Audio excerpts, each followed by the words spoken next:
दोस्तों नमस्कार। दोस्तों बीते 5 दिनों में पश्चिम बंगाल में 500 लोगों की मौत हो चुकी है, लेकिन किसी को कोई फिक्र नहीं है, कोई उस दिशा में बेचैन नहीं है, क्योंकि ये 500 लोग किसी पॉलिटिकल पार्टी से जुड़े हुए नहीं थे।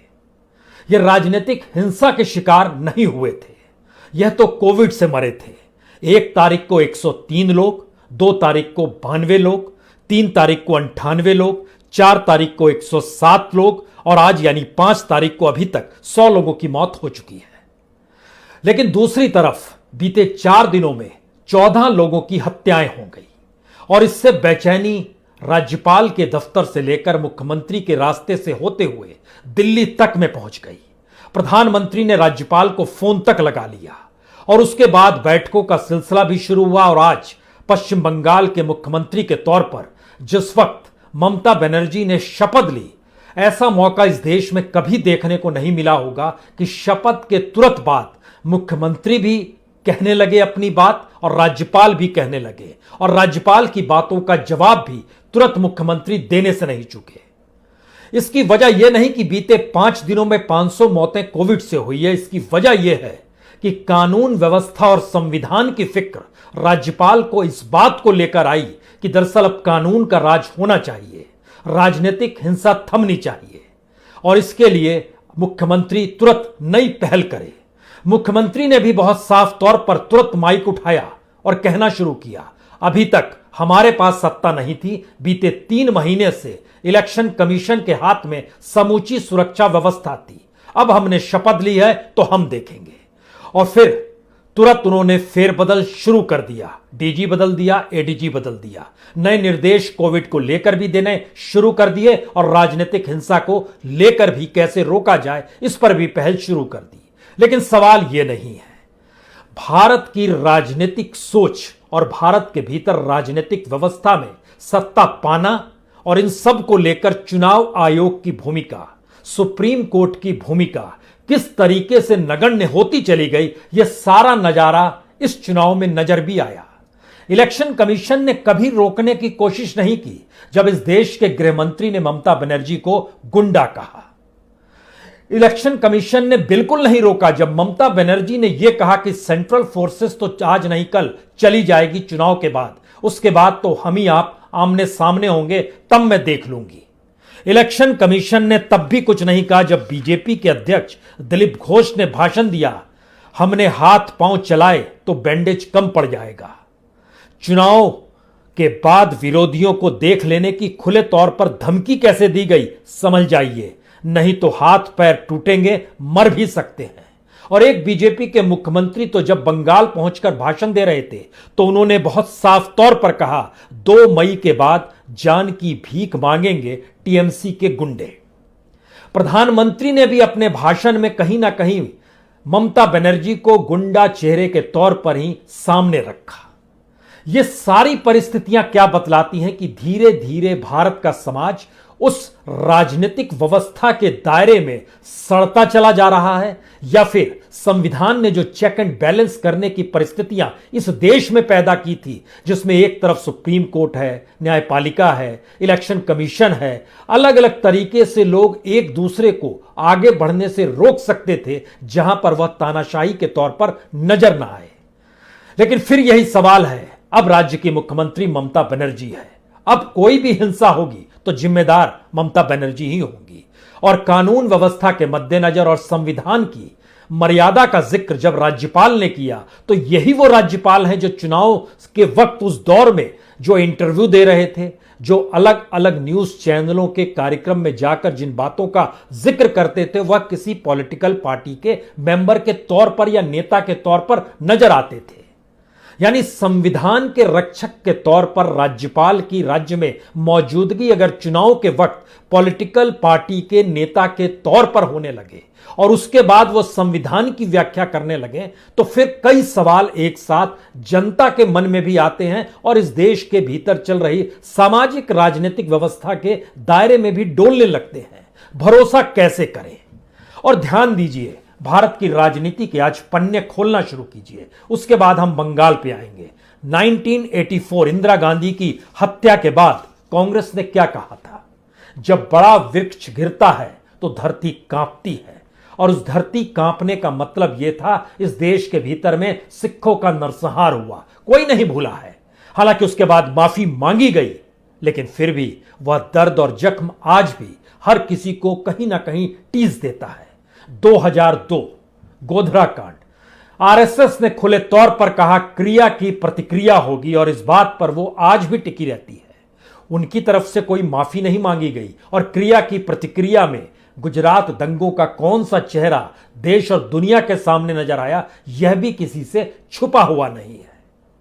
और जब हम पश्चिम बंगाल की फाइलों को खोलना शुरू करेंगे तो आज से नहीं, 60 के दशक से वहां पर राजनीतिक हिंसा का जो चेहरा नजर आता है वो इतना भयावह है कि मौजूदा राजनीतिक हिंसा हो सकता है आपको बहुत छोटी सी नजर आए, लेकिन फिर यही सवाल है, एक भी मौत नहीं होनी चाहिए, कानून का राज होना चाहिए, संविधान की मर्यादा के मातहत इस देश में राजनीतिक सत्ताएं चलनी चाहिए।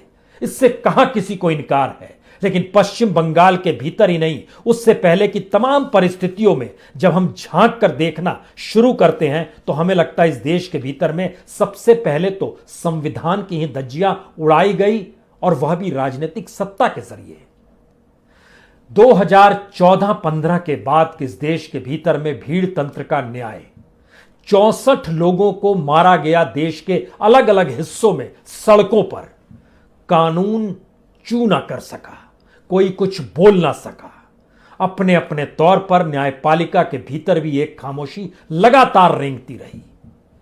अलग अलग मुद्दों को लेकर जिस तरीके से इस दौर में कानून का राज लगा कि किसी पतंग की डोर की तरह उड़ा दिया गया है, और हथेली में जो थामे हुए हैं उसके हाथ में ही क्या न्यायपालिका है, एक ऐसी परिस्थिति धीरे धीरे बनी है।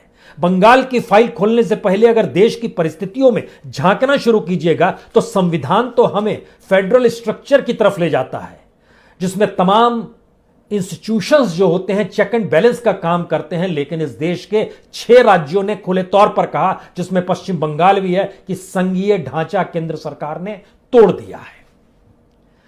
इन बातों को कहीं ना कहीं आपको एक जमीन तैयार करती हुई परिस्थितियों के आईने में देखना होगा, और अगर सिर्फ बंगाल का आप जिक्र करना शुरू करेंगे तो हमें लगता है कि आज उसके सफर पर पहले आपको लिए चलते हैं। जरा राजनीतिक हिंसा के इस परिस्थितियों को देखिए। 60 के दशक से वहां पर जो हिंसा हुई, 1967 में यूनाइटेड फ्रंट गवर्नमेंट बनी थी, पहली बार मिलीजुली सरकार बनी, ग्रामीण इलाकों में कांग्रेस की जमीन खिसकनी शुरू हुई और हिंसा शुरू हो गई।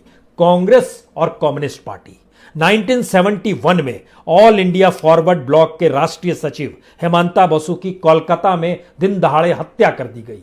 शुरुआत में कहा गया ये सीपीएम के लोगों ने मारा है, बाद में कहा गया कांग्रेस के लोगों ने मारा है। मारा किसे है, आज तक इसकी जानकारी निकलकर नहीं आई।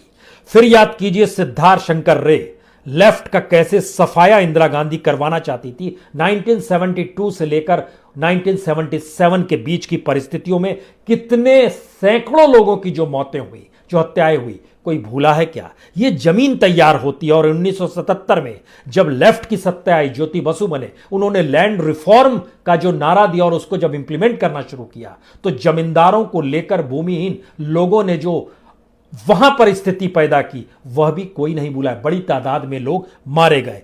लेकिन हमें लगता है कि वो अतीत के पन्नों के साथ मौजूदा वक्त में चले आइए 21वीं सदी में। पश्चिम बंगाल में सन 2000 में बीरभूम में 11 भूमिहीन मजदूरों की हत्या हुई। सुचपुर गांव था और उसके बाद राजनीतिक जमीन ममता बनर्जी की भी तैयार हुई और सीपीएम की भी राजनीतिक जमीन में सेंध लगने की शुरुआत हुई। 2007 का इलेक्शन याद कीजिए, नंदीग्राम में क्या कुछ हुआ, लालगढ़ की हिंसा में क्या हुआ, कितनी बड़ी तादाद में लोगों की हत्या हुई, मारे गए। 14 मार्च 2007 में जो पुलिस की गोली से 14 गांव वाले मारे गए थे, यह नंदीग्राम गांव ही था, पूर्वी मिदनापुर का ही इलाका था। 2008 में पंचायत चुनाव होते हैं, 20 मौत होती है। मुर्शिदाबाद में 90 लोग घायल होते हैं, दोनों तरफ से होते हैं। लेफ्ट के भी 60 लोग घायल हुए थे, लेकिन जो मरे थे वो सत्ता पक्ष के नहीं थे, वो दूसरी पार्टी के लोग थे। 2011 में इलेक्शन, सीपीएम के पूर्व एमएलए प्रदीप तह की हत्या कर दी जाती है।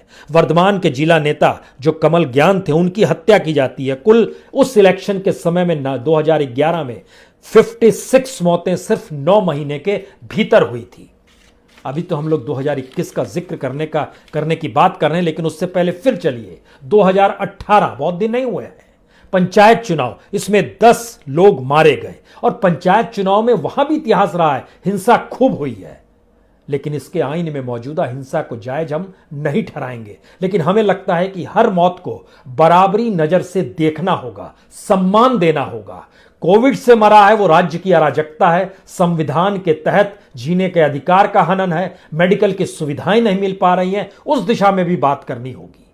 लेकिन 2003 में 76 लोग मारे गए थे पंचायत चुनाव में, 2013 के पंचायत चुनाव में 39 लोग मारे गए थे, और फिर याद कीजिए 2019 के लोकसभा चुनाव में जब नरेंद्र मोदी प्रधानमंत्री के तौर पर दोबारा चुनाव लड़ रहे थे, पश्चिम बंगाल में 11 लोगों की मौत हुई थी, 2 साल का बच्चा भी मारा गया था। बीजेपी 18 सीट जीत गई थी 42 में से। और उसके बाद जिन परिस्थितियों को मौजूदा वक्त में बीजेपी देख रही है, और ममता बनर्जी उधर शपथ ले रही थी, इधर बीजेपी के नेता शपथ ले रहे थे, देश के भीतर यह अजूबा 2013 में भी देखा गया था, जिस वक्त 15 अगस्त के दिन मनमोहन सिंह लाल किले के प्राचीर से भाषण दे रहे थे।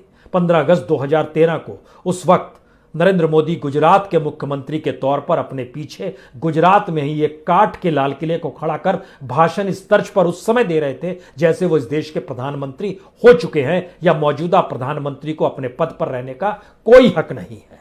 शायद आज इसी तर्ज पर बंगाल के भीतर में जो बीजेपी के नेताओं ने शपथ ली और दूसरी तरफ मुख्यमंत्री को शपथ राज्यपाल दिला रहे थे, ऐसी परिस्थिति पैदा करने की कोशिश भी होती है कि इस शपथ का कोई मतलब नहीं है। यानी कॉन्स्टिट्यूशनली तो हमारी स्थिति ज्यादा मजबूत है, क्योंकि हम ही लोकतंत्र के रक्षक हैं, हम ही प्रजातंत्र के रक्षक हैं। यह स्थितियों के आईनों में अगर देखिएगा तो बीजेपी ने आरोप लगाया इलेक्शन से ठीक पहले और 2019 के ठीक बाद, क्योंकि बीजेपी को भी लगने लगा अब वही प्रतिपक्ष में है ममता के खिलाफ। कांग्रेस गायब हो गई, लेफ्ट गायब हो गई, और यह सच है जिन्होंने 60 साल तक बंगाल में राज किया वह आज कहीं नहीं है। एक भी एमएलए कांग्रेस और लेफ्ट का नहीं है।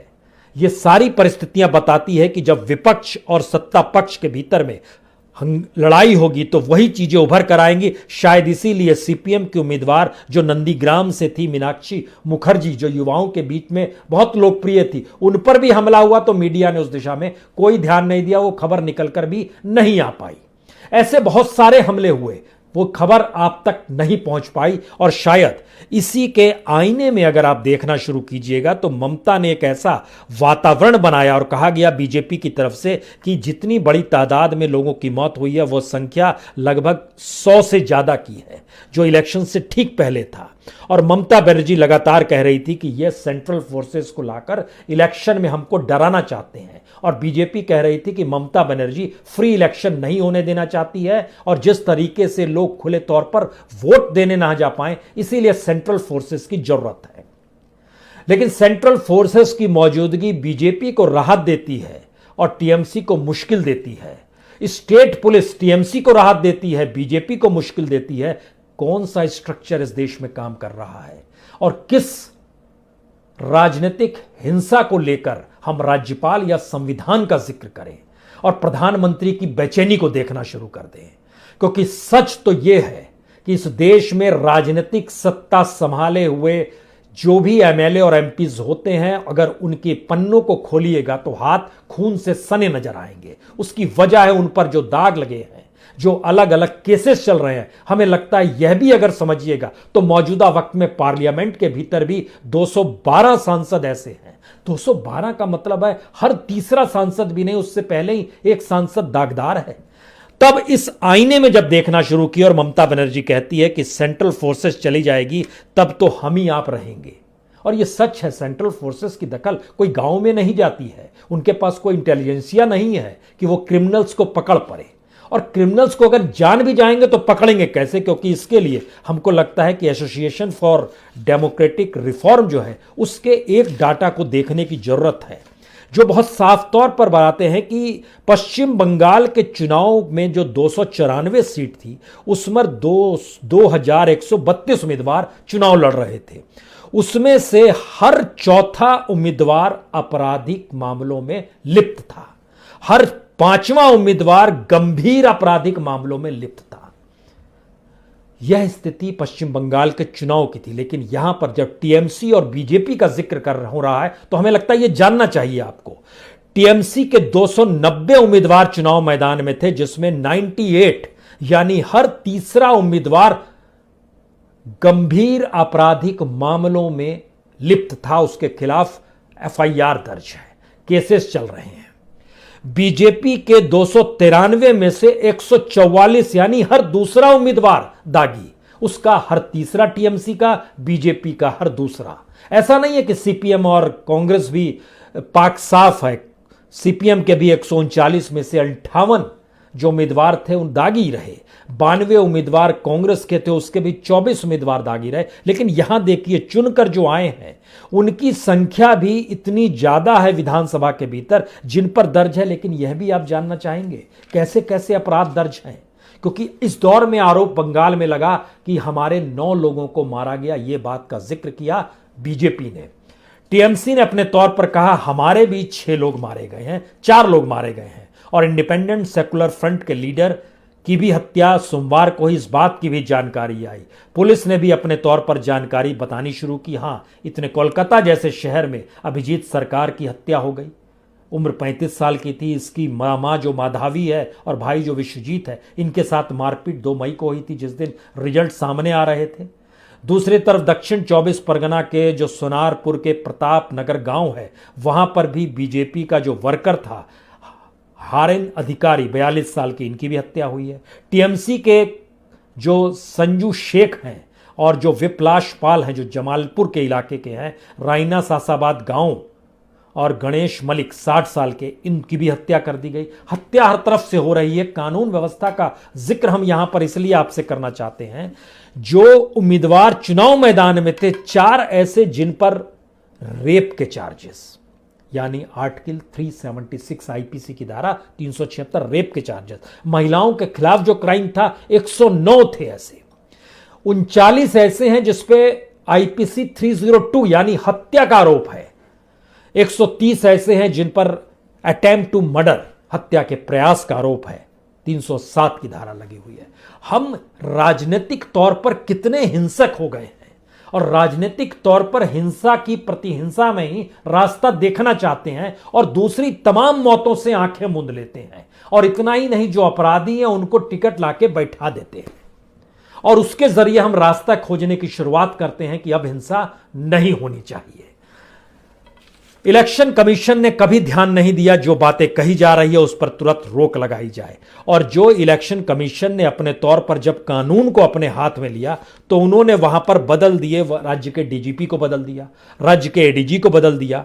और ममता बनर्जी अब आई शपथ लेने के बाद उन्होंने तुरंत बदल दिया। इलेक्शन कमीशन ने डीजीपी के पद पर निरंजनयन पांडे को बैठाया था। आज की तारीख में ममता बनर्जी ने उनका ट्रांसफर कर दिया फायर एंड इमरजेंसी सर्विस में।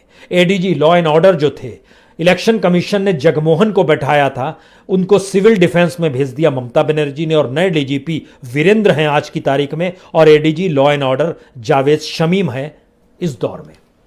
अब आप देखना शुरू कीजिए, इलेक्शन कमीशन का काम अगर राजनीतिक हिंसा की बढ़ावा देने की परिस्थिति में भी हो रहा था, तो जब आपने कानून व्यवस्था संभाली है और इस दौर में मौत लगातार कोविड से हो रही है, उसकी आशंका लगातार बढ़ती चली जा रही है, कोई कदम इस दौर में रैलियों को लेकर नहीं उठाया गया, नेताओं को लेकर नहीं उठाया गया। भीड़ दर भीड़ चलती चली गई।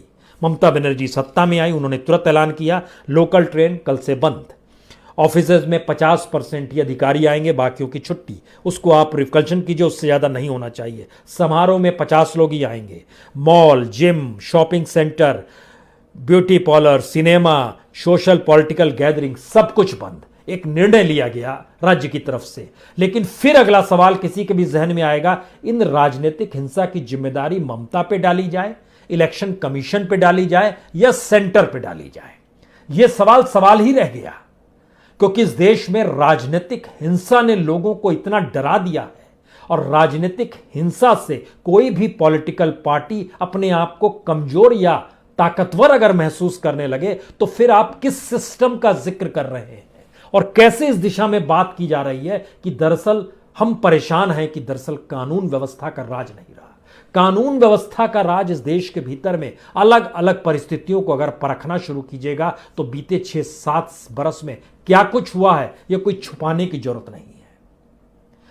आखिरी बात जो सबसे बड़ी महत्वपूर्ण बात है कि अगर हिंसा का चेहरा इतना विभत्स है राजनीतिक तौर पर और दूसरी तरफ जो मौतों का सिलसिला है जिनकी तादाद इतनी ज्यादा है उस दिशा में कोई देखने को तैयार नहीं है, तो फिर हमको लगता है याद कीजिए 1947 में विभाजन के वक्त कितने दंगे हो रहे थे और उस वक्त नैतिक बल के साथ कौन शख्स खड़ा था, वह भी कोलकाता में खड़ा था, नोआखली के दंगों को कहीं ना कहीं खत्म कर रहा था।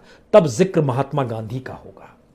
इतना ही नहीं, जो पंजाब में हिंसा हो रही थी तो जब महात्मा गांधी से कहा गया, सरदार पटेल ने और यहां के कमिश्नर ने कहा कि आप तो पूरे पुलिस सिस्टम पे भारी पड़ जाते हैं, आप जाते हैं तो दंगे थम जाते हैं, तो अब आप पंजाब की दिशा में हमारी मदद कीजिए। महात्मा गांधी से किया गया था ये बात। और 1947 के वक्त में महात्मा गांधी कोलकाता में ही मौजूद थे 15 अगस्त के दिन, यहाँ की हिंसा को थाम रहे थे। क्या मौजूदा वक्त में कोई ऐसा नेता है जिसके पास इतना नैतिक बल हो कि वह खड़ा हो जाए और हिंसा थम जाए या लोगों का भरोसा उस पर हो जाए? सबसे बड़ी मुश्किल यही है। नेताओं की कतार में किसी का भी नाम लेते चले जाइए, मुश्किल तो यह है कि एक बुरा है तो दूसरा उससे ज्यादा बुरा है, एक विभत्स स्थिति में है तो दूसरा उससे कहीं ज्यादा विभत्स स्थिति में है। और सभी को राजनीतिक सत्ता चाहिए, इसलिए राजनीतिक हिंसा की एक मौत भी, ये 14 मौत भी 500 कोविड के तहत मर चुके पश्चिम बंगाल के ही नागरिकों पर भारी पड़ गई। किसी ने ध्यान नहीं दिया, इतनी बड़ी संख्या में लोगों की मौत हो रही है। इसीलिए जब आंकड़े खोलना शुरू कीजिएगा तो आप सिहर जाइएगा कि पूरा चुनाव जो हो रहा था उस दौर में कितनी बड़ी संख्या में बीमारी से लोगों की मौत महामारी से हुई है। लेकिन राजनीतिक हिंसा, एक भी व्यक्ति मरता है तो पूरी सियासत, चाहे वो राइटर्स बिल्डिंग हो कोलकाता की या दिल्ली का पीएमओ हो, वह कांपने लगता है। रायसीना हिल्स जो है उसको समझ नहीं आता है कौन सा निर्णय कैसे लिया जाए, फोन की घंटी घनघनाने लगती है। और राज्यपाल और राजभवन, वह भी कहीं ना कहीं खुद को राजनीतिक तौर पर देखने की स्थिति में आकर खड़ा हो जाता है। लेकिन फिर भी अगर केंद्र सरकार नहीं संभल पाई तो राज्यों को अब समझना होगा, छत्रपों को समझना होगा, और अगर छत्रप भी नहीं समझ पाए तो इस देश की न्यायपालिका को समझना होगा। और आखिर में अगर न्यायपालिका भी ना समझ पाए तो इस देश के लोगों को ही समझना पड़ेगा। उन परिस्थितियों के आने से पहले इस देश के संविधान को वाकई बचा लीजिए। जैसा राज्यपाल ने कहा वैसा नहीं, वाकई संविधान में लिखे एक एक शब्द पे गौर कीजिए। जीने का अधिकार हर नागरिक को है। वो राजनीतिक हिंसा में मरे या इलाज के अभाव में या ऑक्सीजन के अभाव में मरे। अब देखना यह है कि न्यायपालिका सक्रिय तो हो रही है, इसलिए कल जब आपसे मिलेंगे तो न्यायपालिका की सक्रियता ने क्या वाकई अब केंद्र सरकार की नींदें उड़ा दी है, जहां पर ऑक्सीजन को लेकर बहुत साफ तौर पर कहा गया है कि आप कंटेम्प्ट ऑफ कोर्ट करेंगे और उसके तहत आप पे कार्रवाई होगी। तो क्या वाकई इस देश में सुप्रीम कोर्ट और हाई कोर्ट केंद्र सरकार को कंटेम्प्ट ऑफ कोर्ट के मातहत कटघरे में खड़ा कर सकते हैं? और आने वाले वक्त में राज्यों में अगर इस तरीके से परिस्थिति बनती है तो राज्य सरकारों को भी क्या खड़ा किया जा सकता है, इंतजार करना होगा। अन्यथा ताकत जिसके पास है उसी की मुट्ठी में संविधान सिमट गया है। बहुत बहुत शुक्रिया, बहुत बहुत।